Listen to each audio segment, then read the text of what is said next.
Hey guys, welcome back. As always, my name is Leyzar, and today we're going to be diving deeper into the Thunder Cage, and more importantly, the modding system as a whole. So if you want to learn, you came to the right place. The Thunder Cage is an ultimate submachine gun that you obtain simply by playing the game. In fact, you don't just get one Thunder Cage, but two. Hold on a second, why would I need two copies of the same weapon? For the weapon's unique ability, Overcharge. When defeating an enemy, the defeated enemy has a set chance to discharge electric shockwave which deals additional damage to nearby enemies. Now, that's not much of an explanation on what the ability actually does or how it works, but we'll get to that. The weapon also starts out with a minus 20% reload modifier, and the electric shockwave's base chance to proc is 60% with a 3 meter radius. As for the shockwave's damage, the way this one is written down might lead you to believe that it adds 133% to the firearm's damage. Which it does not, it adds 33% to the weapon's attack. Now why do I need multiple versions of the same ultimate weapon again? To increase the potency of this very ability. In Albion, head on over to the workbench and select Enhance Unique Ability. This will allow you to use one of the copies to enhance another. Careful here though, you don't want to upgrade the wrong one. Weapons have bonus rolls or attributes. In the case of the ultimate weapons, 4 at a time. These attributes can be reassigned via the weapon readjustment section at the same workbench. Locking attributes will increase the readjustment material cost. These are called Fine Adjustment Control Axes and they can be crafted at an ace. So having several copies means you get multiple of these random rolls and you want to keep the best one as a base and upgrade it. Yes, by the time we're done you will know exactly what attributes you want to keep. For now, you need to know that in order to max out Overcharge you will need a grand total of 5 Thunder Cages. Hold on a second, how do I even farm 3 additional Thunder Cages? All you gotta do is go to Access Info and then in the weapon section, type in Thunder Cage. What do you know? It's first. When you select the Thunder Cage, you will see all the components that you need to craft. So you can track them by simply pressing U. I'm not sure what you press on controller. For example, I want to track these first two and then press F Acquisition Info. You're gonna get to see the missions that actually drop these parts. Hover over the mission, keep Alt pressed down and scroll through so you can see the exact chance to drop. In this case, I want the Sanctium and it has a 20% chance to drop. It took me about 2 hours and a half to get 3 additional Thunder Cages. The crafting time is 4 hours at an ace. Now let's assume the following predicament. You upgraded your Thunder Cage or whatever else ultimate weapon a couple of times, it's almost fully built, you already used a couple of catalysts on it and the energy activators for the maximum capacity, and then your 5th Thunder Cage is a god roll. Best bonus stats with no readjustment required. Oh damn, what am I supposed to do now? Fear not, you can use your already upgraded weapon into the new one and it will obtain all the levels you previously upgraded. In fact, as long as you install a catalyst or energy activator into a Thunder Cage, all copies of that weapon will have those upgrades present and ready to go.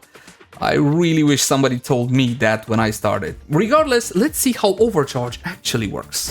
First thing we need to know is that the damage Shockwave deals is based off the kill shot on your target. We'll call it Target 0. If the kill shot is normal white damage, then it scales off of that. If it's a crit, it scales off of that. And if it's weak point damage, then you guessed it, it scales off of that. So crits and weak point damage will be ideal for the maximum amount of shockwave damage. Now, if you look at the effect, it just looks like an explosion, but in fact, it's a sequential chain starting off Target 0 and using the kill shot damage value as a base. From that point, it will jump to additional targets within the 5 meter maximum area of effect originating at Target 0 and gaining 33% damage with each and every single chain. Yes, that means that the damage values can get pretty high for an SMG. To properly exemplify this, we're going to be shooting this pack of level 100 Vulgus. Have a look. Didn't see much, did you? Let's slow that down.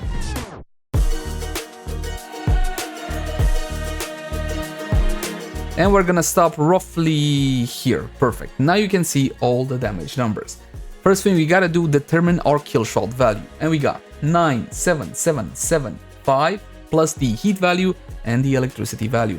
The electricity value comes from the mods and the heat value from the roll on the weapon. Keep in mind that these are part of the same damage instance even though they are displayed separately. And we got 3072 heat and 10180 electricity, which gives us a kill shot value of 111027. If I add 33% to this, I get 147.665, which coincidentally is the exact value you see on the target to the left. If I add another 43% to this, I'm gonna come up with 196395. Again, target to the left, the farmost left, 196394, close enough. Essentially, the decimal doesn't line up perfectly. And if I add another 33%, I'm gonna come up with 261206. On the right, the first target has 261204. And finally, the last 33%, because that is the range of the ability at 5 meters. And I got 347404. The target on the furthest right has 347401. So as you can see, this one can chain or spiral out of control really quickly. All you need is a whole lot of enemies grouped up together. Knowing this, we should always target the weakest enemy in a group first to get the chain going. You should also know that the chain cannot crit, cannot apply status effects, and being a chain not an explosion, has no line of sight issues. It just deals damage.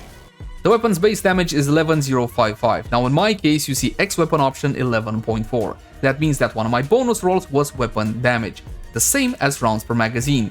When you see these corrections with the blue text, essentially it means that one of your bonus rolls affects that stat. Reload time self-explained, but the problem with this one, it does not take into account what the unique ability does.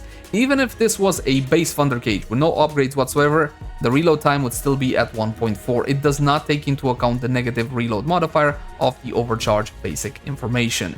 Critical hit chance by default is 20%, yet again I have a bonus on this one. Critical damage to X by default. Burst. What is this burst? Some enemies will be weak to crush, burst, or pierce. That means we have a 10% damage advantage versus them.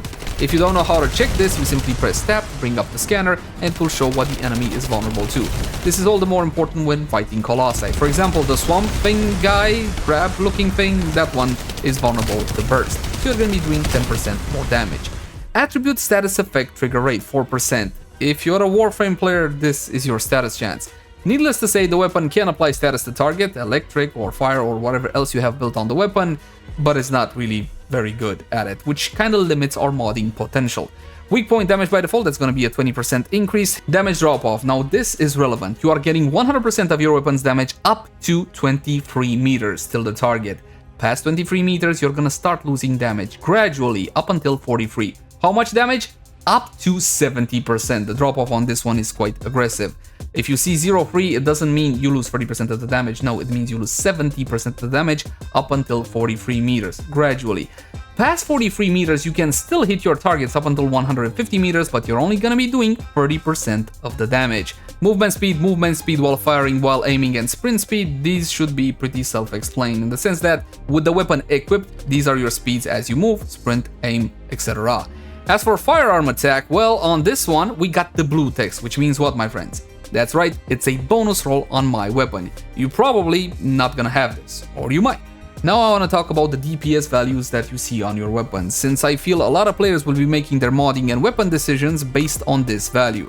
And I got some bad news, it's wrong, and I mean it's horribly wrong. Critical damage is not taken properly into account. Elemental mods are not taken into account, and neither is weak point damage. For example, you add some toxic to your weapon, nada. What about some weak point damage? Surely this one will work, nada. Essentially, it doesn't affect it, even though it should. So you're not really getting an accurate reading. But wait, it actually gets worse. It doesn't take into account your special ability, in our case Shockwave, or subjective aspects that cannot be taken into account. Of course, I'm talking about things like accuracy or recoil. Furthermore, there are inconsistencies not only in calculations, but mechanics as well. For now, no, while the DPS values that you see in-game can be a useful tool for comparing certain mods one versus each other, especially when it comes to blues versus purples, by all intents and purposes, that DPS value is wrong, and you should take it not with a pinch, but with a pound of salt. However, what if it wasn't wrong? Because eventually they will have to fix this. Even if the DPS numbers showcased would be correct, we need to understand that paper DPS is objective and ultimately false, as gameplay DPS is subjective and down to the individual. Paper DPS assumes you're firing all the time and landing every single bullet without ever stopping or making any mistakes or taking any other action. Something that is simply not feasible in everyday gameplay and cannot possibly account for subjective factors such as, well, you know, us, the human factor. What kind of reaction time you got? Aiming skill? What about your hardware? Mouse? GPU? How's that FPS and response time? What about subjective gameplay decisions like repositioning, reloading early, or specific ways to attack unique mobs? The overarching point is this. Paper DPS belongs on paper, or in more modern times, spreadsheets. It's very rarely a reflection of actual real-world performance, so basing your weapon and modding decisions on the DPS value alone is nothing short of a big mistake. Instead, take into account your own preferences, strengths, weaknesses, subjective gameplay factors, and ultimately how you want to play the game. Looking for some sort of confirmation in DPS numbers alone can and will ultimately mislead. Now let's have a look at what I like to call a basic or general build. First thing you gotta slap on, firearm damage, of course, or attack, or whatever else the game wants to call it. After that, it will depend on the base stats of the weapon.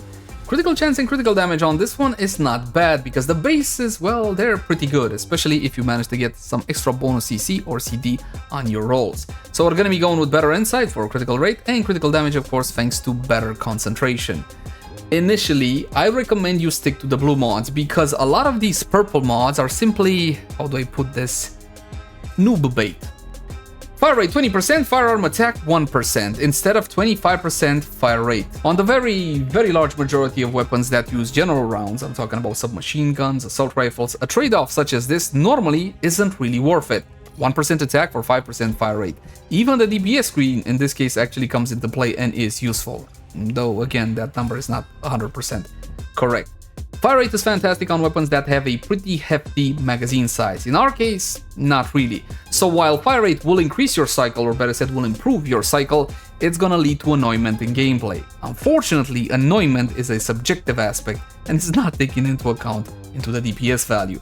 One last thing, these are general round mods. Remember, you will have to upgrade all of the mods for all of the ammo types, so you're gonna have to farm a lot of Kuiper. But in case you don't know what's the best Kuiper farm, I got your back. 5-minute guide, link in the cards right now. Now let's talk about adding elemental damage to your weapon. There are two aspects to this. First of all, which is the best elemental? Should I go for electricity because it reduces defense on a status proc? Careful. Should I go for toxin or fire for the damage over time? Which one is the best one? Which one is the best one is a bit unclear at the moment because Nexon doesn't really give out all the information we would need. But you should know that targets are vulnerable to different elements. All you gotta do is scan them using your tab key on keyboard to see what exactly they are vulnerable to. Just like burst or crush or the physical types that do more damage versus a specific unit or a specific colossi, it's the same for these elementals. So depending on what you're doing, you should swap these out to be, well, ideal versus that specific faction. The second aspect which is important to know, there is a very big difference between adding an element to a weapon and increasing that element on that weapon. Oh, and by the way, like I mentioned before, none of these elemental mods sadly are taken into account to the DPS number here. Let's take electric enhancement for example. Adds electric attack equal to 17.7% firearm attack. This one says electric attack plus 13%, so if you don't have electric enhancement on the weapon or a bonus roll on your weapon that adds electricity damage, or the weapon by default deals electricity damage, technically this mod can be 100% useless. Make sure your weapon actually deals that elemental damage type before you use mods such as this one to increase it. Normally in the priority of modding, these are really down anyway, so for the time being you shouldn't really worry about it all that much. This, my friends, is your basic build that you can apply on a whole lot of ARs or submachine guns, etc. It's important to understand the principles of modding, not necessarily what I slap on. Now, since we are using the Thunder Cage, what I want to do is increase that explosion, that special effect or ability the Thunder Cage has. Overcharge, getting me that shockwave. In order to do that, we need to understand what stats affect shockwave. Does critical chance and critical damage help? Well, it does help indirectly. While the chain cannot crit, if your kill shot is a crit, then your shockwave will be dealing more damage. So CC and CD is definitely a good idea. The one stat that directly affects the damage is gonna be your simplest stat of all, firearm attack. This is definitely a good idea. So if you just want the biggest damage that you can out of that effect, go for crits, because you gotta crit, and make sure you have plenty of firearm attack. This mod is a must farm right now.